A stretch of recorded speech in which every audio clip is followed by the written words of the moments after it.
Welcome, welcome, welcome to Yma Chat. I am Coach Les, and I am here with Mr. Yarwood. Recently leveled up in his achievement to become a master at martial arts, and is now working on fulfilling on the master program for the next year. And congratulations once again, Mr. Yarwood, on that achievement. It Thank you, is sir. definitely, I asked Mr. Yarwood to explain it to me, so I'm going to do my best to recreate it real quick. But it takes 2 to 4 years to become a black belt.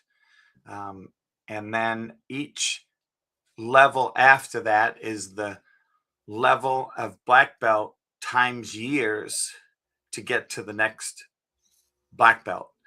So from your first black belt to the second one is 2 years, third one is 3 years, fourth one is 4 years, fifth one is 5 years, which you just achieved, correct?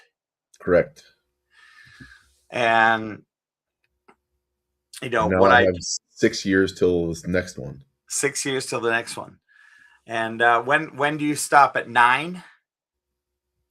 Well, the highest rank, black belt rank, is 9th degree. 9th degree.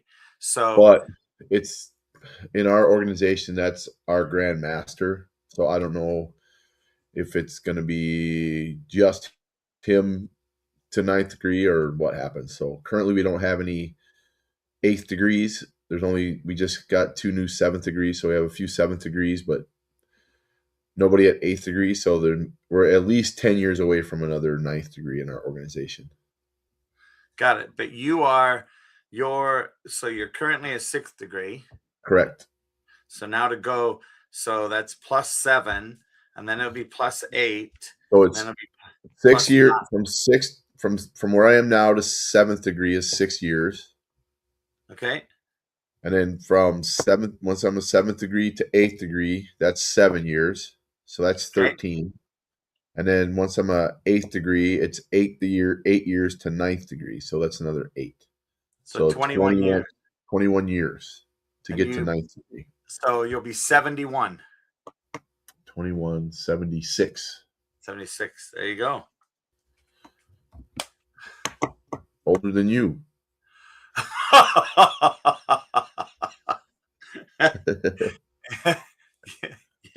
Yeah, that is significantly older than me, but thanks for just remember I have hair. Yeah, I could have hair if I wanted. I choose not to. Looks pretty shiny to me. On purpose.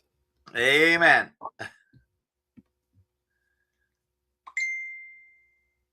All right. Well,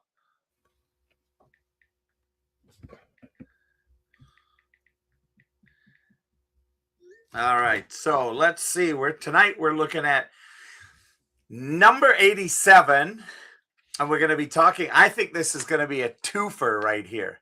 There's just because I know how much I have in my head to talk about this. And I've been in sports since I was. When did I start in official sports? Well, when I first moved over to this country, I started playing hockey at 11 and a half. Yeah. So I've been in official sports teams and played on teams up until just 5 years ago, less than 5 years ago, for soccer. Yep. And so I've definitely, tonight's discussion is what martial arts gives kids that sports sometimes doesn't. And I'm super excited because I know for myself, right, from my point of view, and this doesn't dismiss or take away from anybody else's point of view. This is just my point of view, which is limited, by the way, because I haven't been a professional athlete. I have not been a collegiate athlete, although I tried the swimming deal at the University of Minnesota, and it lasted a week. And I figured, I thought I loved being in the swimming pool Until you had to be in it.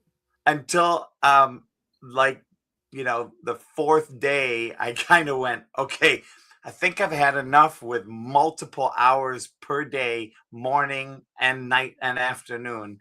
And I said, that's it, I'm done. Yep. I lasted less than a week. Less than a week.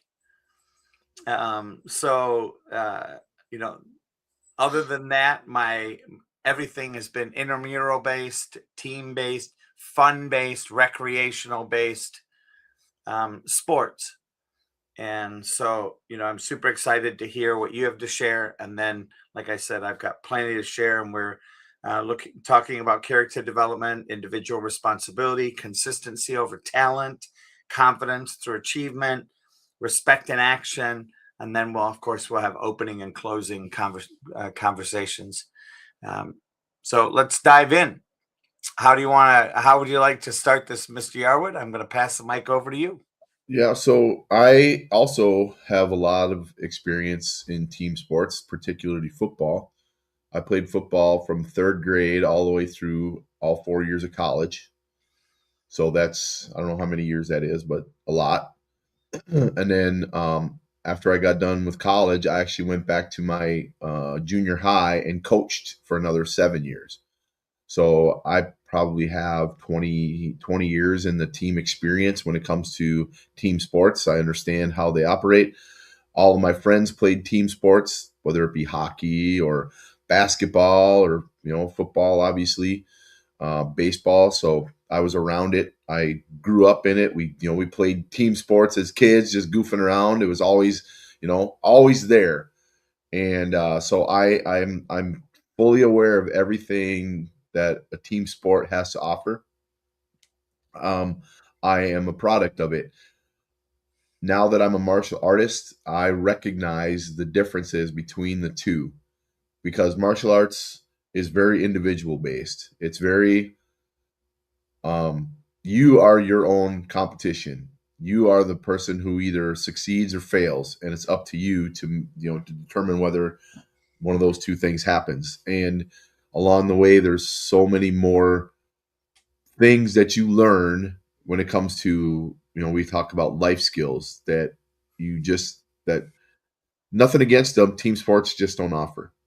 I've learned I learned more in the first 3 years of being a martial artist than I did in 20 years of playing football when it came to life skills, when it came to operating outside of the sport itself. Um, there's a lot of positives in team sports. There's a lot of things you can learn from team sports, but it's not designed for life skill training. It's not designed. That's not the purpose of it, right? The purpose of it is teamwork. The purpose of it is, you can build leadership out of there, obviously, because you're going to have leaders on your team. But it's more competitive. It's competition based. It's winning based, and the goal ultimately is to beat other teams, right? That's what you're there for, and then you act as a team. When it comes to football, there's 11 guys on the field playing all at one time, right? And they all have a role to play within that team. So there are individual things, but it's designed around everybody doing their job so the whole team operates as one. When you're on the mats of justice, um, you're by yourself when it comes to that stuff, right? You're not competing against anybody. You're not trying to your performance doesn't affect anybody else's performance, right? It's you, right? We have 20 kids in our level 1 class, and we have kids anywhere who struggle because they're day 1, day 2, week 1, and we have students who are ready to move into level 2. The difference between them is stark because of the time spent in the training. And even though it's been maybe 4 months, you can see the difference, right? But how the kid who just started doesn't affect the person who's getting ready to test for the next level, right?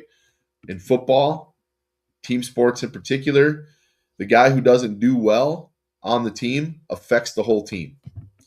So there's a big difference in how that operation happens, right? So it's a perspective. It's different.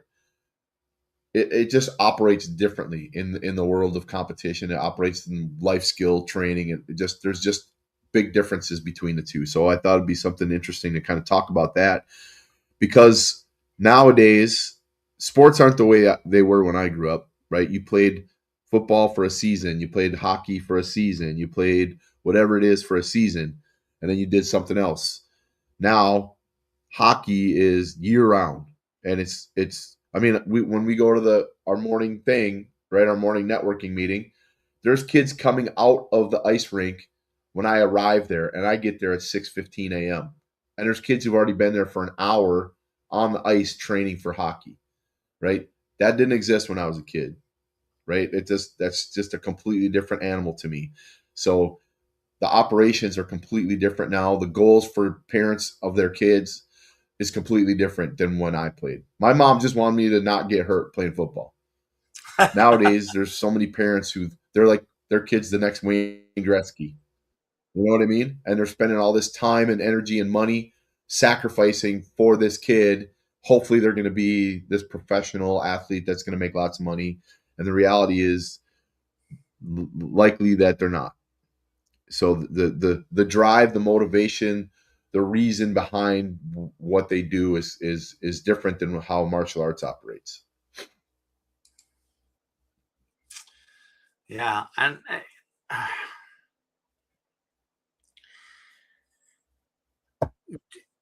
speak to your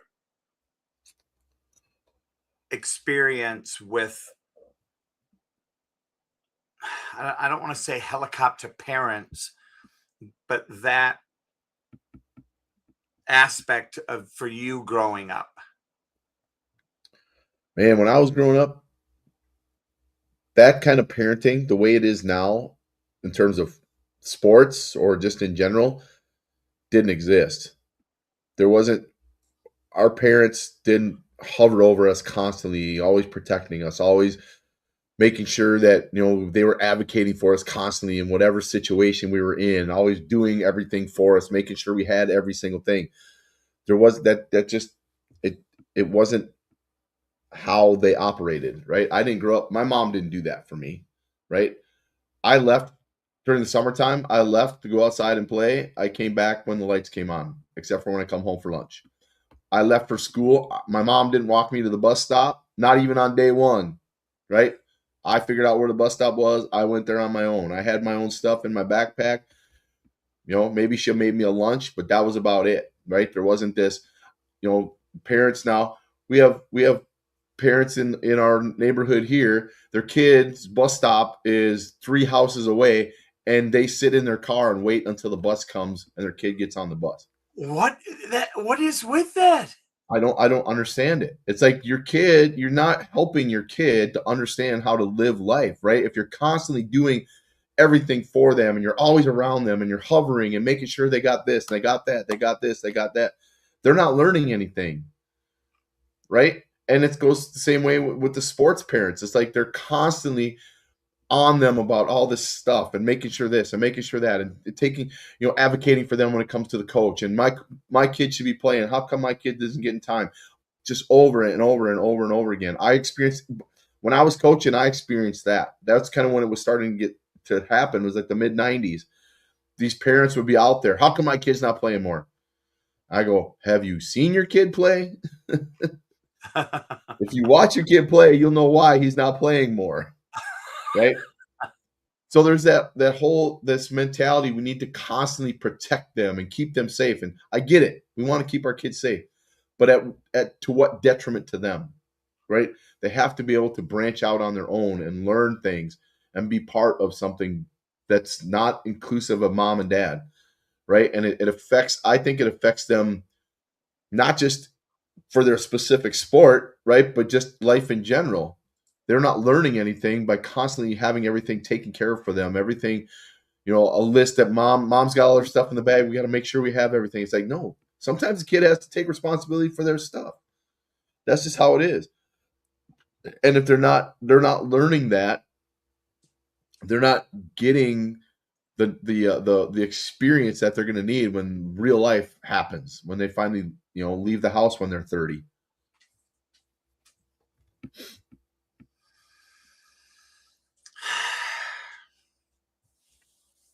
Yeah.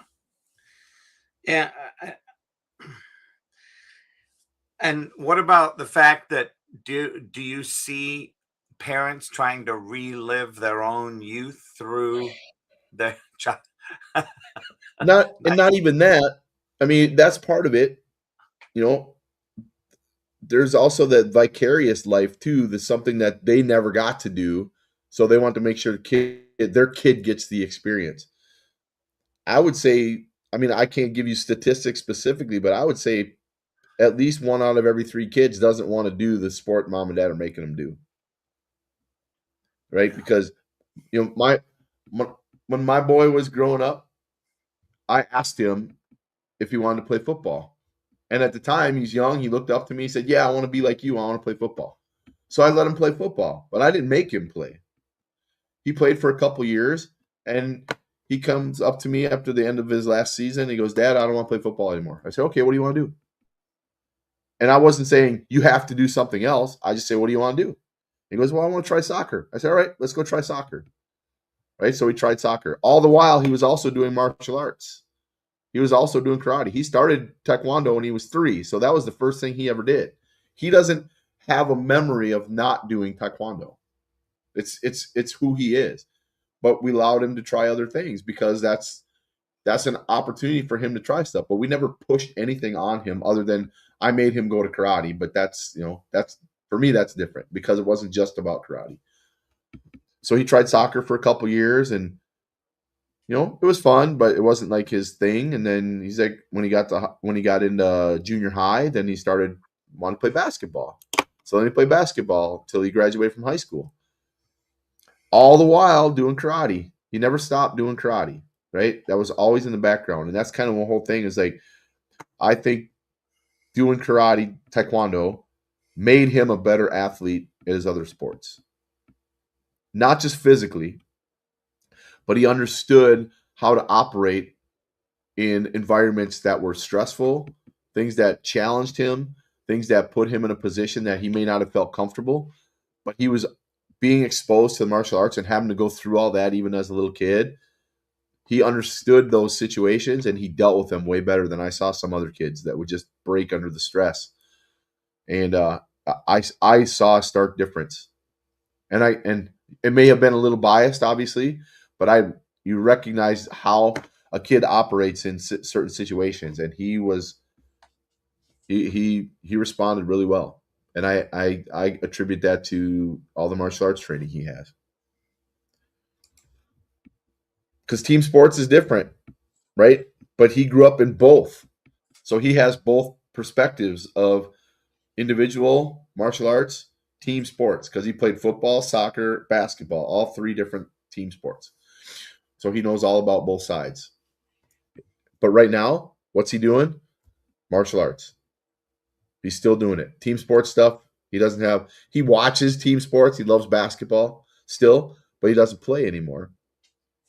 But he can still do martial arts because it's a lifelong thing, physically, mentally, emotionally, career wise. I mean, it offers everything that he wants in his life.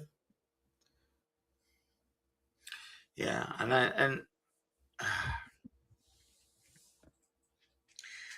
I think also it's easier to get lost in a sport when you're playing on a team. Yep. If you're not the standout guy, Yeah, if you're I not one experienced of the I experienced that myself when I went to college. Right, we had 115 guys on the team, but we had double numbers that's a because there were so lot of many of us. Right, as a freshman, I didn't stand out. I wasn't the best at anything there. Right, I just loved playing football, so I showed up every day and busted my ass. But I didn't play a varsity game till I was a senior. I didn't stand out. I was a number. Obviously, the longer I was there, the coach started to figure out who I was, but at the beginning, nobody knew who I was. I didn't expect them to. The only way I would have stood out is if I did something I wasn't supposed to do.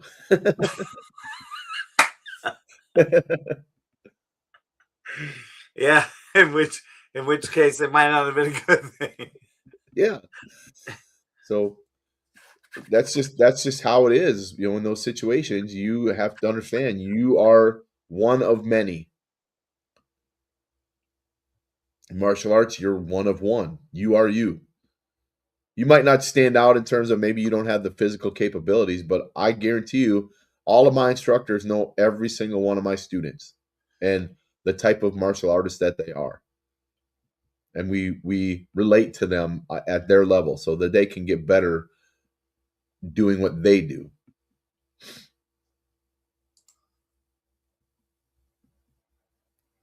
Yeah, it's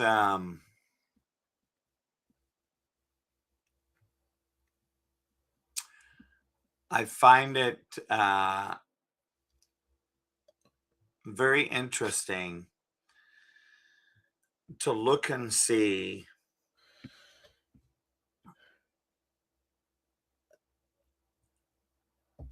as a business owner for me. So one of the things I wanted to throw out was, I like finding people that are in sports, that are in a team sport as an employee. Yep. As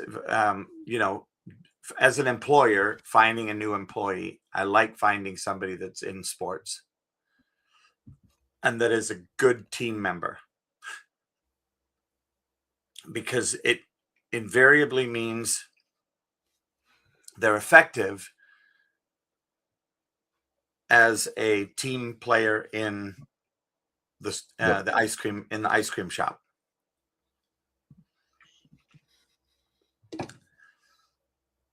One of the things that um, I'm seeing, and based on the fact that I do have a couple of martial arts students, is I see their their self discipline is at a higher level.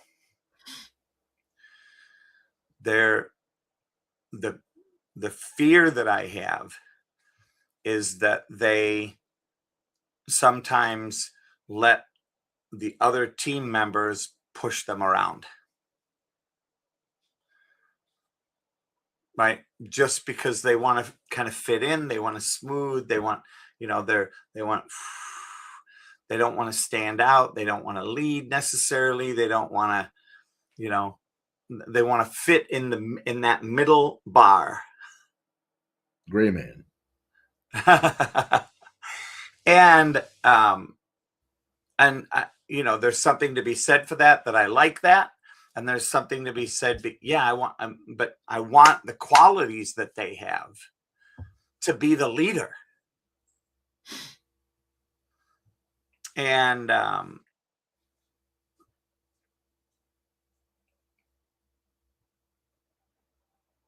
I know that for me, the martial arts is very consistent, very consistent.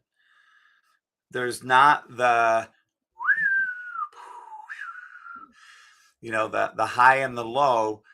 And I think part of that, if I can, if I can be permitted to say this, is about winning and losing. Right? As a martial artist, it's less about winning and losing. Yes, there's competitions. Yes, there's state and world and all of that. Take that out of the equation, though, the majority of the time, it's a much more everybody leveling up effect. Mm-hmm. And I think there's a benefit to that, especially as a business owner looking for how do we get all the employees to level up together. Mm-hmm. And I'm discovering, as I'm working with teenagers in this current evolution of business ownership, what I've discovered is that the respect given to that, like I never hear anything negative about the martial artists, and on the other flip side, I don't see them, you know, stepping into the limelight necessarily. So you could sit back and say, well, Les, what do you want? Do you want the limelight and what comes with that? Or do you want that consistency? And I think as I'm discovering as a business owner, I would much prefer that consistency. Yeah, and I think the biggest thing with that is that's quiet leadership, right? We don't teach our kids to, we want them to step up, right? And do what they're supposed to do, but not in a way that says, look at me, right? They're stepping up in ways that lead other people. They show them, here's what we should be doing versus pick me, pick me, pick me, right? They're not like that. Our students are, I want every kid to volunteer for everything. That's how it is. If there's something that has to be done, volunteer for it. Go do it, right? It's not so you get recognition, it's not so you get credit. It's because that's what you're supposed to do, right? And that's how we teach it across the board. It's like, if something needs to get done, don't go find somebody else to do it. You do it. Just get it done, right? It doesn't matter if it's your job or not. You step up. And if it's something that's above your, pay grade or whatever it is, say, okay, you step in, you start doing, say, I need somebody to help me with this because I'm not sure what I'm doing, right? But the goal is to get them active and doing the things, stepping into that role and just taking care of stuff. And I think the flip side of that is, the problem with that is when that's what you do, people who don't do that start to let you do it. They rely on you to do it because they know you will. So then it becomes a burden because now you're doing everything, and these people who don't do that are letting you. Does that make sense? 100%. So now you have the burden of all of that responsibility constantly being thrust upon you because you're the one always doing it. And that's hard to get back out of because of the nature of how you do things. You're like, all right, fine, I'll just do it. And people go, well, he's going to do it anyway, so I'll just let him do it. You know what I mean? So then they step back and go, well, he's doing it, so I don't have to do it. And that becomes a catch-22 for somebody who's in a leadership role like that. The example is being set, but it's a different example with some people than it is with others. Other leaders will see that and go, hey, I should be doing something too.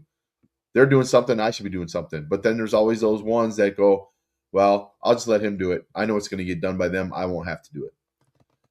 So you kind of get caught in this in between, like, should I do it or should I have somebody else do it because I'm tired of doing it? But I don't want to do that because I'll just get it done. So they're caught back and forth between those two things. Yeah. And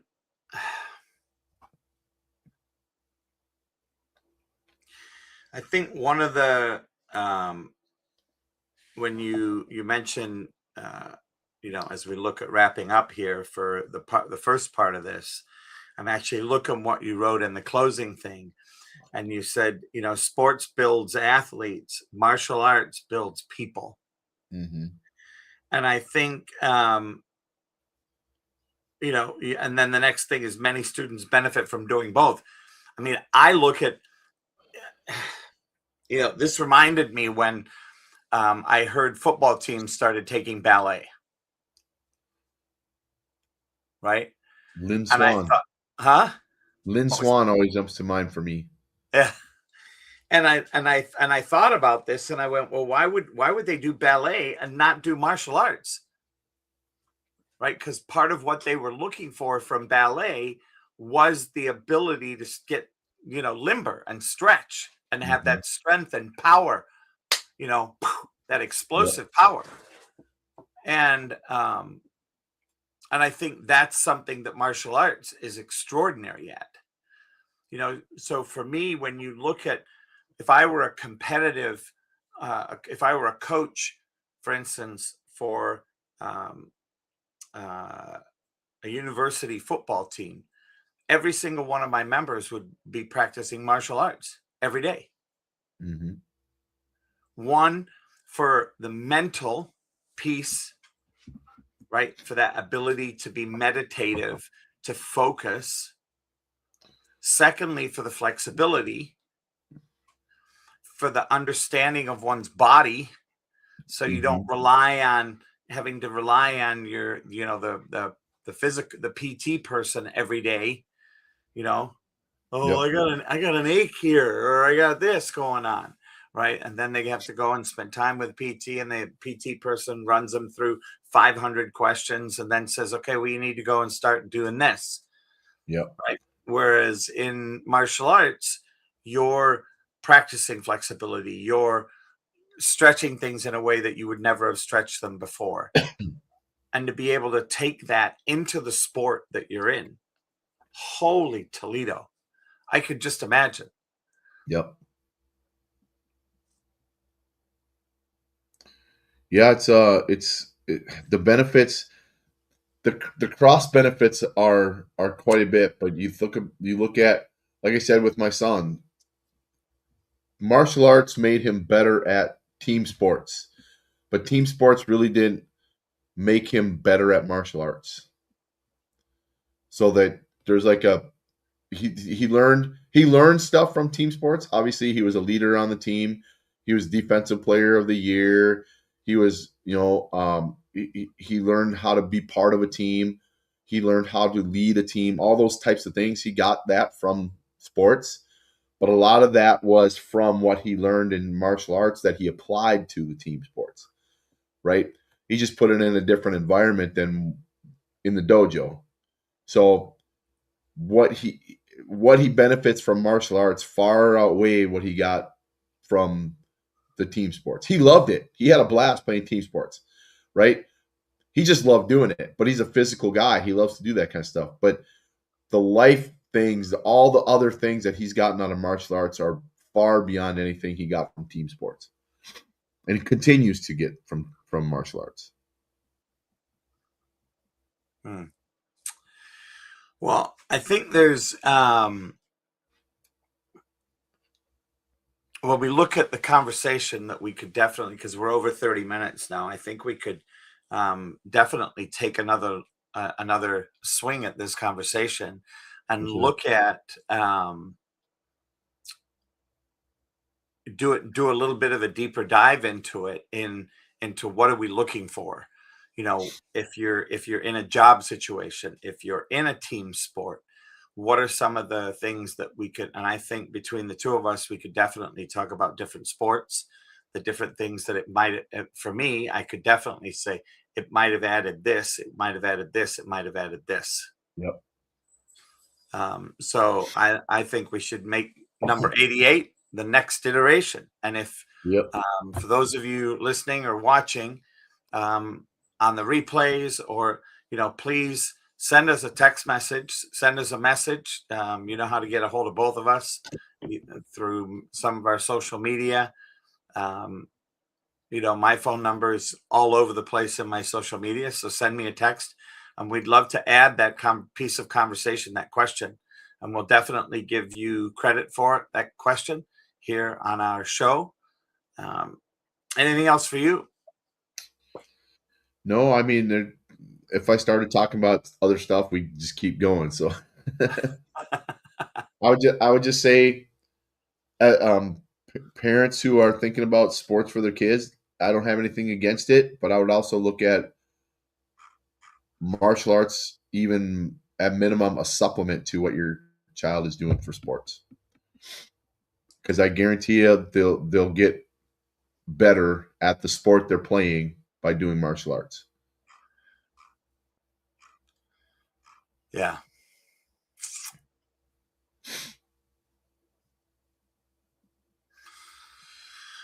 All right. Well, with that, thank you very much, Mr. Yarwood. I'm Yes, sir. going to go ahead and play our little outro.